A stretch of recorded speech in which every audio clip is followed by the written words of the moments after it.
Wordacia.fr. Le Grand Matin Sud Radio. L'enquête de la matinée. C'est la suite de notre enquête. Il est 9h18. Merci d'être avec nous. On parle du pouvoir d'achat ce matin qui est encore amputé par des augmentations, celle du carburant, de l'électricité à venir. Et on vous pose cette question, les gilets jaunes. Et il y en a beaucoup. Et il y en a d'autres, bien sûr. Qui continue, tout augmente, etc. mon pauvre monsieur. Ouais. Et les gilets jaunes ont-ils finalement servi à quelque chose, Véronique Jacquier? Eh bien, c'est toujours le nom qui l'emporte à 66% maintenant. Je vous lis 2 derniers commentaires. Eric nous dit, le mouvement est jeune. Il a donné le modus operandi de la contestation apolitique. Les augmentations étaient au calendrier. Le gouvernement sait ce qui va se passer s'il ne réagit pas. Et puis Eurasienne ajoute, nul n'est dupe. François de Rugy, dans toute sa superbe, nous annonce que la hausse de l'électricité sera de 5,9% en juin. Ce gouvernement n'a rien compris. Nous devrions tous descendre dans la rue. Alors Jean-Yves Manot, vous qui êtes le président de la CLCV, Association nationale de défense des consommateurs, expliquez-nous effectivement si le gouvernement ne devrait pas quand même se saisir de cette augmentation de l'électricité de 6%. C'est pas rien, hein, ça fait 80 € en moyenne par an pour chaque consommateur, puisqu'on a tous l'électricité, on a tous la lumière chez nous, tarif chez EDF ou pas d'ailleurs, en moyenne. Est-ce qu'on peut dire, est-ce que les Gilets jaunes pourraient en faire un combat pour faire baisser la TVA ou pour dire stop maintenant, ça suffit? Alors je pense que tous les citoyens ne peuvent en faire un combat. Nous-mêmes, en tant qu'organisation, nous sommes à fond là-dessus. Pourquoi ? Parce que nous contestons à la fois les décisions qui ont entraîné la possibilité d'une hausse de 5,9%, et nous pensons que l'électricité est un besoin essentiel qui ne mérite pas une TVA à 20%. Donc on pourrait dire, allez, un signal fort du gouvernement, une TVA à 5%. Oui, ou à 10%. Globalement parlant, il faut quand même savoir être aussi responsable. La TVA sur l'électricité, c'est à peu près 4 milliards. Si vous passez de 20% à 10%, c'est 2 milliards d'efforts. C'est significatif, mais dans l'argumentation que nous avons entendue jusqu'à ce jour, à savoir la baisse de la TVA sur les produits essentiels, dont le ministre, le maire, Darmanin, etc. sont assez sensibles, en disant avec un argument, en disant oui, mais on n'est pas sûr que ça revienne dans la poche du consommateur, à juste raison. Sauf que sur l'énergie, il y a encore 2 prix qui sont régulés dans ce pays, peut-être mal régulés envers l'EDF, on en reparlera, ce sont l'électricité et le gaz. Et donc si vous baissez le TVA sur ces 2 produits-là, ça va dans la poche de tous les consommateurs et non pas dans les intervenants, que ce soit EDF ou les courants alternatifs, les fournisseurs d'énergie alternative. Maintenant, pour revenir au fond de la décision de 5,9%. La Commission de régulation de l'énergie fixe ses prix et donne les orientations au gouvernement qu'il suit ou qu'il ne suit pas. Là, il a l'intention de le suivre. Mais le comble de tout, et le paradoxe extraordinaire, c'est que vous avez la concurrence qui a été mise en place sur l'énergie il y a 12 ans. Et en général, quand on ouvre un marché à la concurrence, c'est pour avoir une baisse de prix. Et dans le cas précis, on constate que l'effet de la hausse qui est proposée est fait uniquement le fait d'avoir acheté par ces fournisseurs d'énergie alternatifs sur le marché international de l'électricité des prix qui est énormément augmenté, et les fournisseurs alternatifs disent très simplement, je ne peux pas y arriver si vous n'augmentez pas les prix, car je n'ai pas la capacité d'acheter de l'énergie à un prix raisonnable, et donc ça, c'est le consommateur qui doit payer. Non, mais c'est là que ça ne va pas. Mais c'est là que ça ne va pas, c'est que la facture d'électricité est le reflet de la politique énergétique française, quelque part. En France, nous avons la chance d'avoir une énergie nucléaire qui est relativement bon marché, il faut le dire. Mais c'est tous les Français qui l'ont payé. Et dans la loi, les choses sont un peu complexes, je reconnais pour les auditeurs, dans la loi, l'énergie nucléaire, une quantité d'énergie nucléaire est octroyée à ces fournisseurs énergétiques complémentaires à EDF. Il se trouve qu'ils se développent. Et ils n'ont pas assez d'électricité nucléaire. Ils sont obligés d'en acheter à l'extérieur, qui est plus cher. Et la solution pour les faire vivre, et donc ce sont tous les Français qui payent. Voilà. Et c'est d'augmenter les prix, et ce n'est pas acceptable. Jérémy Clément et Isabelle Roche. Jérémy Clément, Gilets jaunes. Oui. Moi, je pense que le problème, il dépasse bien une hausse de taxes d'électricité. Au jour d'aujourd'hui, on sait qu'il y a 7,8 milliards qui devraient être versés en partie des taxes à la sécurité sociale sur, par exemple, l'alcool qui n'est pas fait. On sait qu'il y a 3,5 milliards qui devraient être reversés. Qui viennent d'où les taxes de la TVA. Et ce que je veux dire, il n'y a pas que ça. Au jour d'aujourd'hui, on parle d'augmentation, on parle de pouvoir d'achat. Il y a le CICE qui avait été mis en place, qui a été retiré l'année dernière, où 20 milliards vont être versés là. Cette année, soi-disant, pour de l'aide à l'embauche. Il n'y a aucune justification qui a été faite. On sait très bien qu'il n'y a pas eu d'embauche lorsqu'on est sur le terrain et qu'on s'informe. Il y a aussi plus de 30 milliards qui vont être versés pour la baisse des charges patronales qui a été mise en place. Aujourd'hui, on a de l'argent dans ce pays. Le problème, c'est que petit 1, on ne sait pas où on va. Petit 2, même quand on sait où on va, il n'est pas mis au bon endroit. Ouais. Comment voulez-vous que quelqu'un qui gagne 1000 euros... On a 9 millions de personnes qui vivent en dessous du seuil de pauvreté, soit 840 personnes. Ouais. On a 6 millions et demi de chômeurs. 840 euros. 840 euros, pardon. Ouais. Pour une personne. On a 6 millions et demi de chômeurs. Sur ces 6 millions et demi, je veux bien croire qu'il y a une partie qui se dit je suis aussi bien à la maison parce que de toute façon, en allant bosser, ça va me coûter plus cher avec le même salaire. Mais on a aussi des gens... On a aussi des gens... 6 millions et demi, non.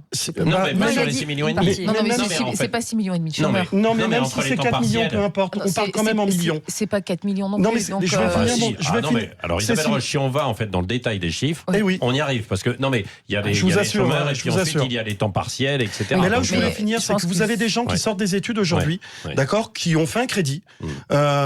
Et il leur arrive quoi? Ils sont sur le marché du travail, ou ils sont surdiplômés, ou ils sont obligés de partir dans une autre branche pour avoir du boulot tout de suite et payer leurs factures. Vous avez des retraités qui ont travaillé plus de 40 ans, mais au moins 40 ans, qui ont prévu un plan de carrière sur ces 40 années pour être tranquilles à la fin de leur crédit maison, qui ont réinvesti de l'argent dans l'économie pour faire une rénovation pour être tranquille, qui arrivent à la retraite, qui touchent pas ce qu'il aurait dû. On va leur poser une CSG, comme si c'était quelque chose de vraiment utile, quand on fait les calculs, etc., etc., etc. Et je vous parle pas de l'évasion fiscale. Ça, c'est un combat qu'il va falloir mener. Quand on aura réglé tout ça, à un moment donné, il va falloir se pencher sur les vrais sujets, au lieu de discuter un bout de gras. Alors, soit, ça nous va très bien d'avoir un allègement de la TVA sur les produits de première nécessité. Ça nous va très bien. Il y a énormément de mesures qui nous iraient très bien. Maintenant, vous ne ferez pas rentrer les gilets jaunes à la maison. Pour 2 raisons. La première, c'est qu'il n'y a pas encore assez de monde qui a ouvert les yeux sur le mal-être qui règne et sur la politique politicienne qui est employée sans représentativité et sans exemplarité. Parce qu'aujourd'hui, vous récupérez les mots de langage, vous récupérez tout, vous faites comme il se doit, comme par exemple l'ISF qui aurait dû être mise en place en janvier 2019 et qui, pour faire plaisir aux amis d'Emmanuel Macron, a été mise en place tout de suite en octobre 2017.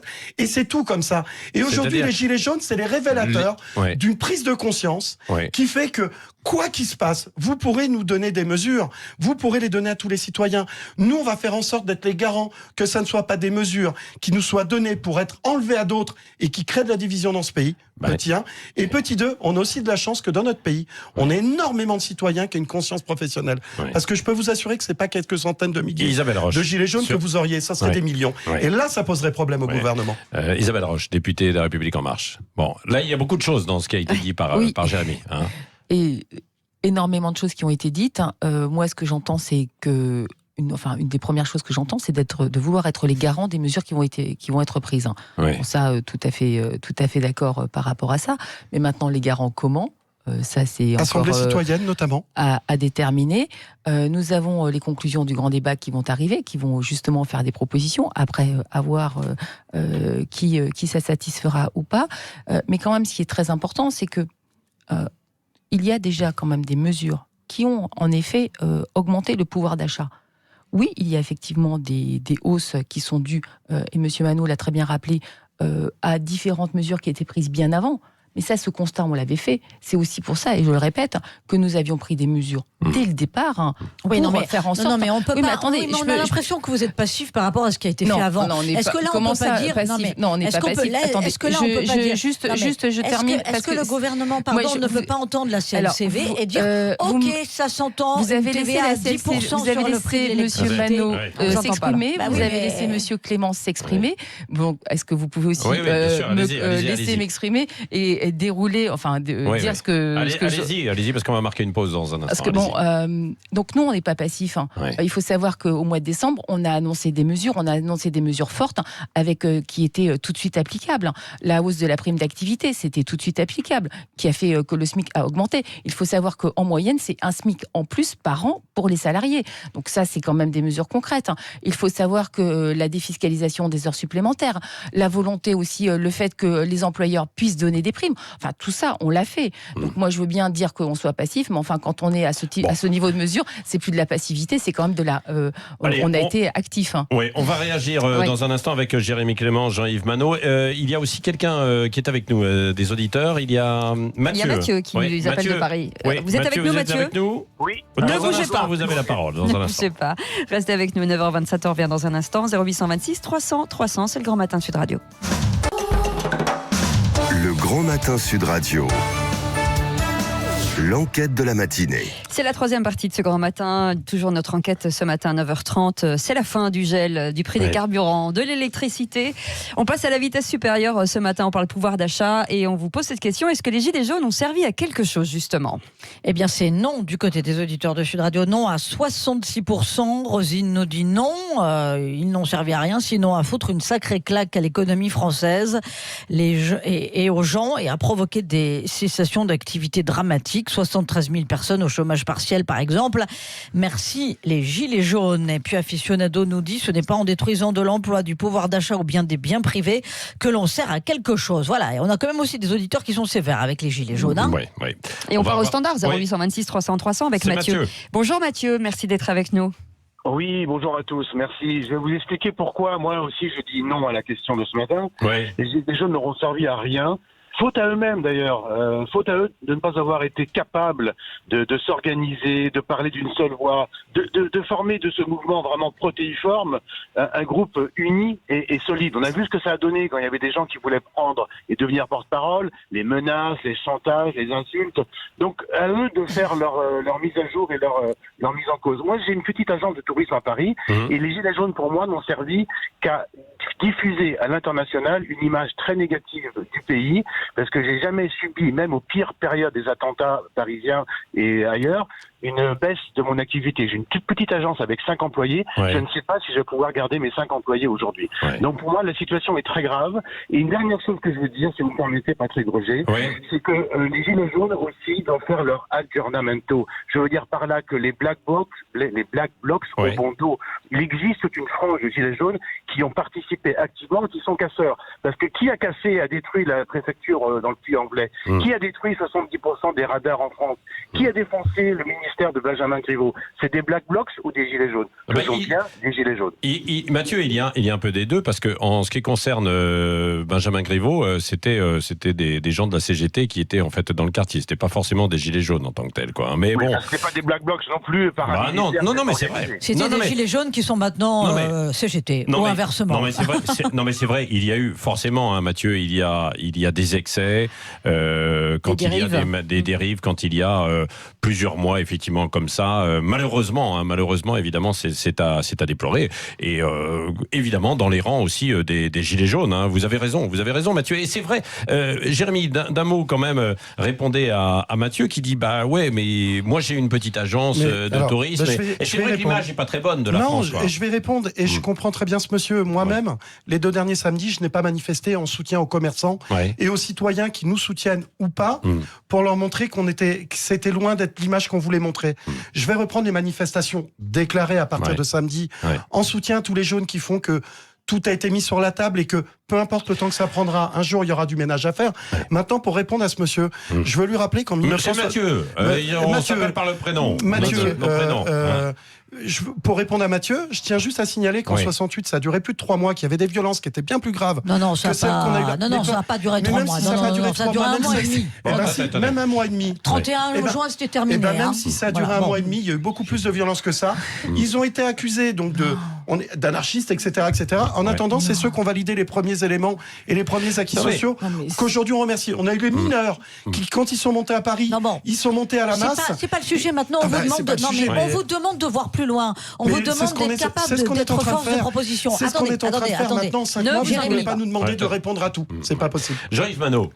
Justement, alors le mouvement des Gilets jaunes a eu peut-être aussi pour vocation et pour vertu aussi de mettre sur la table tous ces problèmes en fait de reste de reste à vivre, de reste à vivre, qui n'avait pas été, puisque c'est ce que disait Jérémy tout à l'heure. C'est vrai qu'il parlait de l'élection d'Emmanuel Macron, en fait, du chiffre, les 23%. Bon, c'était pas tout à fait ça, mais en revanche, il y avait quand même au premier tour de la présidentielle un vote à 60% qui était quasiment contestataire, quoi. Et peut-être qu'il n'en a pas, Isabelle Roche nous répondra, tenu suffisamment compte pendant ces 2 ans. Dans ce pays, c'est assez traditionnel que dans les élections, le peuple français est assez révolutionnaire, qu'on le veuille ou non. C'est aussi une de ses qualités, sans aucun doute. Bon, en même temps, il faut que nos présidents successifs d'ailleurs, objectivement, et là c'est plutôt le citoyen qui parle plutôt que le président de la CLCV, dire que bien évidemment, quand on est à 22% au premier tour, et c'est pas le seul, bien évidemment, il faut tenir compte des autres, on est le président de tous les Français, et donc prendre en compte la totalité des problématiques posées, ce qui n'a pas été le cas, et c'est une faute majeure, me semble-t-il, de l'entrée en fonction d'Emmanuel Macron. Jean-Yves Manot, vous qui bataillez pour plus de pouvoir d'achat, qu'est-ce que vous avez envie de dire à ce gouvernement-là alors qu'on arrive à la fin du grand débat et qu'on voit bien que les questions du début n'ont absolument pas été abordées? Alors, j'ai envie de dire au gouvernement qu'il devrait compter un peu plus sur les structures, la société civile organisée qui réfléchit, pense et fait des propositions régulières aux membres du gouvernement et à ceux qui nous dirigent de façon historique, et qu'aujourd'hui, le tort de ce gouvernement, c'est d'avoir ignoré totalement les corps intermédiaires. Mais sur nous leur avons dit.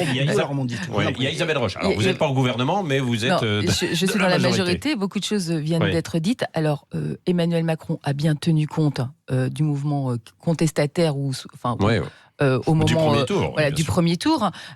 Comment en fait, parce que tout simplement parce que, comme je le dis, on avait tout à fait conscience de l'état de la société et de l'état du pays. Il a écrit une révolution, bien sûr. Quand nous sommes arrivés. Le tort, si on peut dire cela, ça peut-être été de faire pour et pas de faire avec. Ça, je pense qu'en effet, l'association, le scrutin avait validé le programme, avait validé un certain nombre de choses. Le mouvement des Gilets jaunes est venu rappeler qu'en effet, il valait mieux faire avec que faire pour.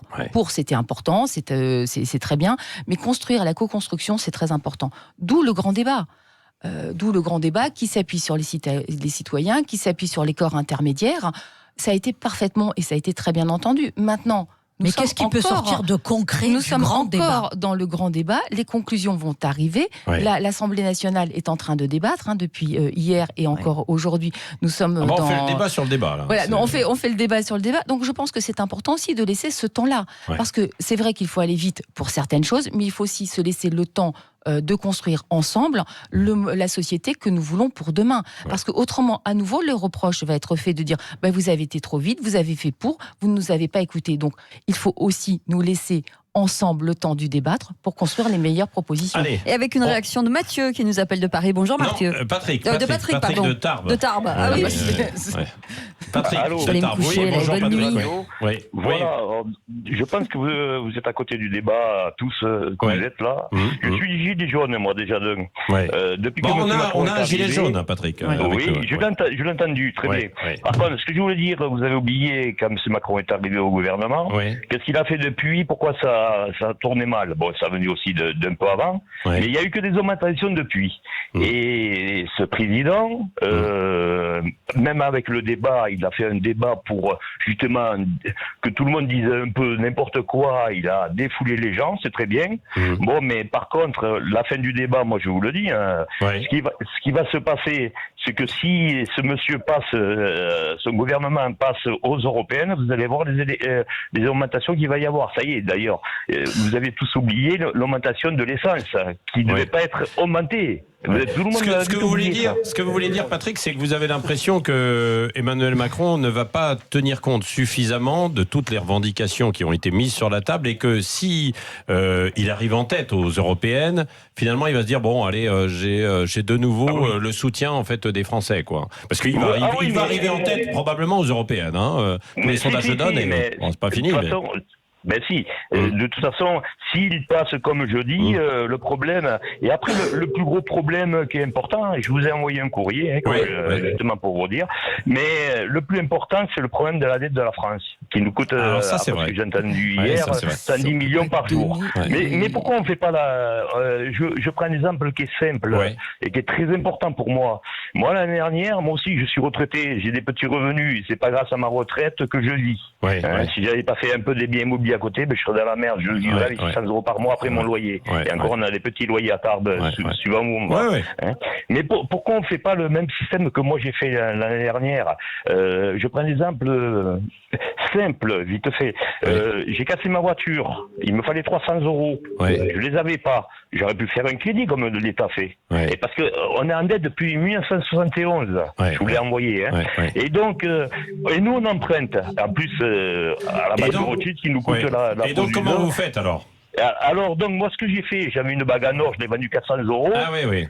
Ah bah vous vendez les bijoux de famille. Ah bah oui, mais il ne faut pas vendre aussi les bijoux de famille. C'est ce que voulait Emmanuel Macron. C'est ce que voulait Emmanuel Macron, sortir les 5 000 milliards de bas de laine. C'est Jérémy. Patrick terminé. Je finis. On a 2430 tonnes d'or en France qui dort dans les banques. On en va une partie, comme m'a dit un banquier, je ne vous dirai pas le nom. Oui, monsieur, il faut tant d'argent que d'or. Mais on est mal barré en ce moment. Oui. Merci Patrick. On en va une partie et après, on rachète de l'or, comme moi j'ai racheté des bagues. Bon, je ne sais pas si c'est une solution. Conclusion, vivement que le ralliement d'initiative citoyenne rentre en place et soit salarié du peuple et non pas des fonctionnaires d'État uniquement. Voilà, Isabelle Roche. La conclusion, c'est que... C'est le grand débat, la fin du grand débat. C'est la fin du grand débat. Les conclusions et les propositions qui vont arriver, c'est suite effectivement au mouvement des Gilets jaunes. Donc même si les auditeurs ne sont pas tout à fait d'accord avec le fait que les Gilets jaunes aient servi ou pas, moi je considère qu'après la grande marche, il y a les Gilets jaunes qui sont finalement une sorte de marche et qui ont bien mis en évidence les problématiques de ce pays auxquelles nous nous attachons à y répondre. Jean-Yves Vanneau, on verra si les augmentations. Il faudrait quand même ralentir. On recommande au gouvernement d'écouter les propositions du monde associatif structuré et organisé. Ce que vous avez dit. Merci à tous. Valérie.